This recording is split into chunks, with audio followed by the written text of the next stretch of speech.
जय हिंद दोस्तों, आप सभी का महाहंसवाहिनी ग्रुप ऑफ एजुकेशन में बहुत बहुत स्वागत है। आज हम लोग महाकवि कालिदास द्वारा रचित रघुवंशम महाकाव्यम के विषय में अध्ययन करेंगे। समय न गंवाते हुए शुरू करते हैं। कहानी ये है, एक राजा हैं जिनका नाम दिलीप और उनकी पत्नी है ये सुदक्षिणा। बहुत समय बीत जाने के बाद भी इनके पास कोई संतान न थी।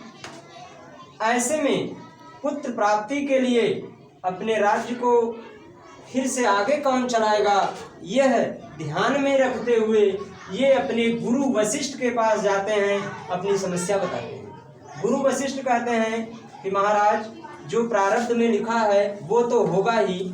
मेरे पास एक गाय है, आप इस गाय की सेवा करिए और हो सकता है कि आपकी मनोकामना पूर्ण हो जाए।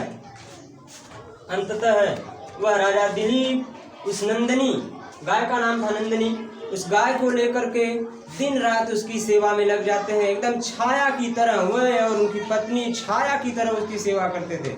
संस्कृत में कहा भी है, तस्याम गुरन्यास पवित्र पाशुमा पांशुलानाम धोर कीर्तनियाम मार्गम मनुष्येश्वरस्य धर्मपत्नी श्रुतेरिवार्थम स्मृत्र अनुगच्छत संचारी भूतानि दिगंतराय नीलयाय गंतुम प्रचक्रमे पल्लो राग ताम्रा प्रभा पतंगस्य मुनेश धेनु। तमाम ऐसे कालिदास जी ने लिखे हैं उसमें श्लोक। तो इस नंदिनी की सेवा एकदम छाया की तरह करते थे। जब वो नंदिनी घास चरने जाती थी, वो झुक करके देखते थे कि चर रही है कि नहीं। पानी पीने जाती थी तो वहां भी देखते थे पानी पी कि नहीं। जब नंदिनी बैठती थी तो राजा दिलीप बैठते थे, खड़ी होती थी तो वो भी खड़े हो जाते थे। दिन रात उसकी सेवा में लगे रहे।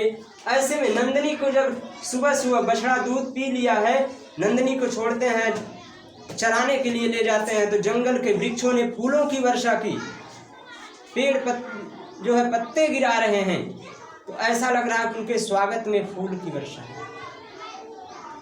फिर आगे देखिए, एक दिन संयोग से यह नंदिनी चरते चरते राजा दिलीप की निगाहें पल भर के लिए इधर उधर होती हैं। उतने में नंदिनी एक गुफा में चली जाती है और गुफा में एक शेर उसको दबोच लेता है और नंदिनी चिल्लाने लगती है। उसकी आवाज को सुनकर के राजा दिलीप चक्कर में पड़ गए। अरे अभी तो मेरे सामने ही थी, कहाँ चली गई। और जैसे ही देखते हैं तो उस गाय को एक शेर दबोच लिया। अब राजा दिलीप ने कहा, बड़ा गड़बड़ हो गया। वो तुरंत अपने तरकस से बाण निकालना चाहते हैं, परंतु उनका वह हाथ उसी बाण में चिपक जाता है और वह शेर आवाज लगाता है कि महाराज, आपके सारे प्रयास विफल हो जाएंगे, क्योंकि यहाँ पर किसी का कुछ होने वाला नहीं। क्योंकि दूसरी पॉइंट वो बताता है कि मैं यहाँ भगवान शिव के आदेश से आया हूँ, मैं उनका सेवक हूँ और मैं यहाँ देवदारू वृक्ष यहाँ छोटा सा बना दिया मैंने आपको बताने के लिए। कहा कि मैं यहाँ देवदारू वृक्ष की रक्षा के लिए हूँ, इसकी देखरेख के लिए हूँ, क्योंकि माता पार्वती ने इसे पुत्र के समान माना था और मानती हैं। एक बार एक हाथी ने इसको रगड़ दिया था और ये टूट गया था, उससे माता पार्वती बहुत दुखी हुई थी। इसलिए भगवान शिव ने उनको समझाया कि आप चिंता न करिए, इस देवदार की रक्षा के लिए मैं स्वयं एक सेवक ही रख देता, उसी की रक्षा के लिए मुझे रखा गया है। और मुझे जब खाने पीने की बात आई तो उन्होंने कहा कि तुम्हारे पास जो चलकर स्वयं आ जाएगा उसी का भक्षण कर लेना, उसी को खा लेना, और मेरे पास जो आ जाएगा उसको मैं जाने नहीं देता हूँ। इस प्रकार ये नंदिनी स्वयं चल करके मेरे गुफा में आई है और मैं इसे खाऊंगा। और महाराज, आप तो राजा हैं, बताइए क्या किसी के मुख का भोजन छीन लेना चाहिए? सामने आया हुआ भोजन। महाराज डबल माइंडेड हो गए,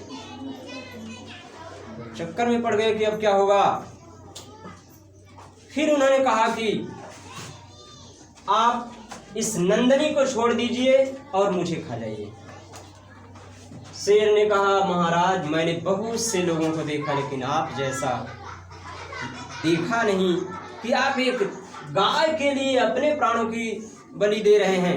यदि आप जिंदा रहेंगे तो एक नहीं करोड़ों गाय आप वशिष्ठ को दे सकते हैं। लेकिन महाराज दिलीप ने कहा कि नहीं, यह कोई साधारण गाय नहीं है, या कहें ये कोई साधारण गाय नहीं है, यह कामधेनु की पुत्री है और गुरु वशिष्ठ की गाय है। मैं इसके लिए कुछ भी करने के लिए तैयार हूं, इसलिए आप मुझे खा जाइए और इस नंदिनी को छोड़ दीजिए।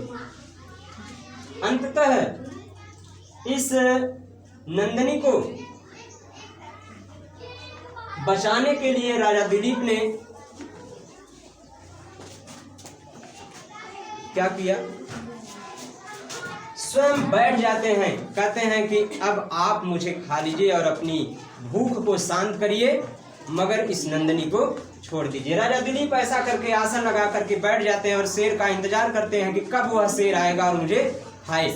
लेकिन इतने में जब वो राजा दिलीप बैठ जाते हैं, ऐसे में उनके ऊपर फूलों की वर्षा होने लगती है और नंदिनी कहती है कि दिलीप, मैं तुम्हारी परीक्षा लूं कि तुम सच्चे दिल से मेरी सेवा कर रहे हो या केवल दिखावटी।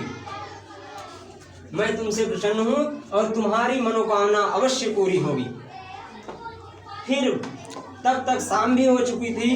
दिलीप इस गाय को लेकर के पहुंच जाते हैं गुरु वशिष्ठ के पास और सारी घटना बताते हैं। गुरु वशिष्ठ ने कहा कि महाराज दिलीप, आपने जिस प्रयोजन से यहाँ पर अपना कदम रखा था वह अभीष्ट फल आपको अवश्य प्राप्त होगा।